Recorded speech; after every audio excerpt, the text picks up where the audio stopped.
নমস্কার প্রিয় ছাত্রছাত্রী, সহজে পরিচয় চ্যানেলে তোমাদের স্বাগত।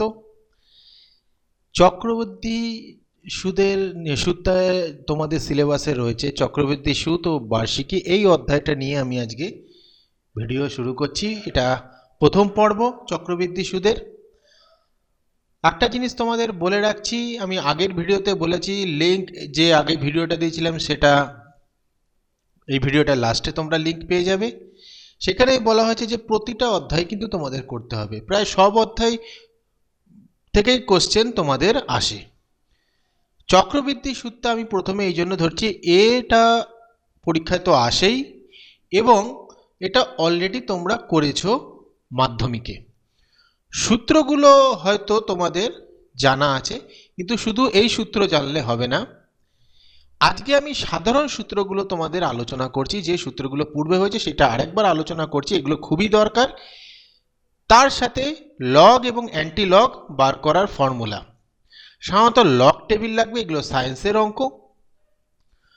সায়েন্টিফিক ক্যালকুলেটর সাধারণত দিলে তাড়াতাড়ি হয়ে যায়, কিন্তু আমি তোমাদের কমার্শিয়াল ক্যালকুলেটর থেকে কিভাবে করবে সেটাও শিখিয়ে দেবো, যাতে এই অঙ্কে যে অ্যান্টি লগ বা লগ বার করার প্রসেসটা তোমরা সহজেই করতে পারো। যাই হোক, সূত্র শুরু করছি। দেখো, সাধারণ যে সূত্র রয়েছে, মূল সূত্র, সেটা হচ্ছে a equal to P into 1 plus R by 100 equal to N T. এইবার ব্যাপার হলো, অনেকে টি লেখে, সেটা পরের ব্যাপার, কেন লেখে সেটা সবই আমি বলছি। শুধু টি লিখলে কোথায় টি হবে কি এনটি হবে সেটা বলছি। এই এনটি লেখার এন এর ওপর ডিপেন্ড করে এই আর বাই 100 হবে না অন্য কিছু হবে, সেটা কিন্তু নির্ভর করবে এই এন এর ওপর নির্ভর করবে। তাহলে সূত্র কি আছে? A equal to P into 1 plus R by 100 to the power N T. আর এ বলতে এখানে মোট পরিমাণ, প্রিন্সিপাল এবং ইন্টারেস্ট, অর্থাৎ সুদ আসল। এ হচ্ছে সুদ আসল, পি হচ্ছে মূলধন, আর হচ্ছে বার্ষিক সুদের হার, এন বলতে বছরে কতবার সুদ যোগ হয়, টি বলতে সময় বা বছরে, মানে কত বছর ইন্টারেস্টে, 3 বছর, 4 বছর, 5 বছর, 6 বছর, এরকম। এইবার আসি সূত্রে, যেটা রয়েছে, সূত্র রইল বার্ষিক চক্রবৃদ্ধি সুদে সূত্র, মানে বছরে একবার সুদ যদি হয় তাহলে কি হয়? a equal to P into 1 plus R by 100 to the power T লিখতে পারো, অথবা এনটি। বছরে যদি সুদ একবার হয় তাহলে এন এর জায়গায় কি হবে? 1 ইন্টু টি। তাহলে টি আর 1 গুণ করলে শুধু টি হয়, তাই এনটি না লিখে আমরা শুধু টি লিখতে পারি যদি বছরে একবার সুদ দেওয়া হয়।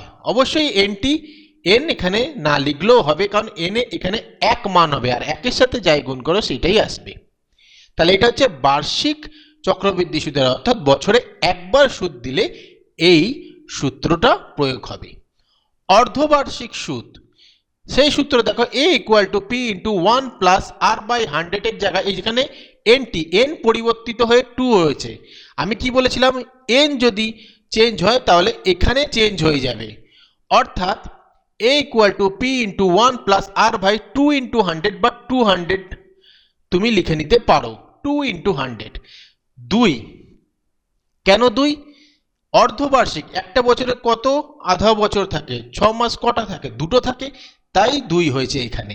এখানে n সমান সমান 2, অর্থাৎ বছরে দুবার সুদ দেওয়া হচ্ছে। অর্ধবার্ষিক মানে কি? বছরে অর্ধবার্ষিক কটা হয়? বছরে দুটোই হবে, দুটো 6 মাস হবে, তাই n সমান সমান 2। তাহলে 2 ইন্টু টি, এখানে যেহেতু n চেঞ্জ হচ্ছে সেখানে এই জায়গাটাতেও চেঞ্জ হবে, অর্থাৎ 2 ইন্টু 100। এখানে 2 হলো কেন? অর্ধবার্ষিক বলে। অর্ধবার্ষিক বলে বছরে দুবার অর্ধবার্ষিক, অর্থাৎ 12 মাসে দুবার, 6 মাস যোগ 6 মাস, তাহলে দুবার হচ্ছে অর্ধ। তাহলে হচ্ছে এটা 2 ইন্টু 100, অর্থাৎ দেখতেই পারছো যে এখানে এনটি, এই এন এর মান চেঞ্জ হলে এই জায়গাটাও চেঞ্জ হবে। বছরে দুবার সুদ দেওয়া হচ্ছে, তাই n ইকুয়াল টু 2। যেহেতু n 2 হচ্ছে, তাহলে এখানেও কিন্তু 2 ইন্টু 100, যতবার চেঞ্জ হবে তত ইন্টু 100। ত্রৈমাসিক, তাহলে ত্রৈমাসিক চক্রবৃদ্ধি সুদ 3 মাস, প্রতি 3 মাসে একবার। তাহলে এক বছরে প্রতি 3 মাস কত? এক বছরে 3 মাস কটা? 4টে। 3 4 12, তাহলে 4। কবার সুদ দেওয়া হবে? 4 বার। তাহলে n সমান সমান কত হবে? 4। তাহলে সূত্রটা কি হবে? n টির জায়গায় 4t, আর এখানে চেঞ্জ কি হয়ে যাবে? 4 × 100, অর্থাৎ n যা হবে 100 সাথে তত গুণ করতে হবে। এটা হচ্ছে ত্রৈমাসিক সূত্র। এই তিনটে সূত্র দিয়ে সাধারণত তোমাদের অঙ্কগুলো হবে। এক হচ্ছে বার্ষিক সূত্র, দুই হচ্ছে এই যে এটা হচ্ছে সাধারণ সূত্র, এটার উপর ডিপেন্ড করে সব সূত্র হয়। দুই হচ্ছে বার্ষিক চক্রবৃদ্ধি, অর্থাৎ বছরে একবার সুদ প্রদান। তারপরে হচ্ছে অর্ধবার্ষিক, বছরে দুবার সুদ প্রদান। তারপরে হচ্ছে ত্রৈমাসিক, অর্থাৎ প্রতি 3 মাসে একবার করে সুদ প্রদান। অর্থাৎ প্রতি 3 মাস, এক বছরে কটা 3 মাস? 12কে 3 দিয়ে ভাগ করো, 4 বার, অর্থাৎ n হবে 4 বার। যতবার সুদ দেওয়া হয় বছরে বলবে, সেটা হচ্ছে n। ত্রৈমাসিক হলে 3 মাস পর পর হলে এক বছরে 4টে 3 মাস হয়, তাহলে 4 হবে এখানে।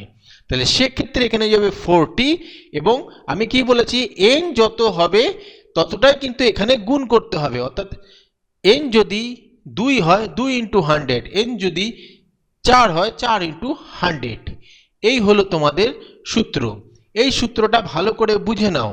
পরবর্তী ক্লাসে আমি লগ এটার সাথে ডাইরেক্ট অঙ্ক হবে না। এখানে সাধারণত মাধ্যমিকে দেখা গেছে 3 বছর পর্যন্ত, 2 বছর 3 বছর এইগুলোরই তোমরা ক্যালকুলেট করেছো। আমি বলছি না যে 3 বার সুদ, 3 বছর বলছি। এন আর কি টি এর মান যদি যখন 3 বছর সমান সমান 3, এই পর্যন্তই তোমরা মাধ্যমিকে করেছো। কিন্তু যদি 3 বছরের বেশি যদি করতে হয়, তাহলে অবশ্যই লগ টেবিল ইউজ করতে হবে।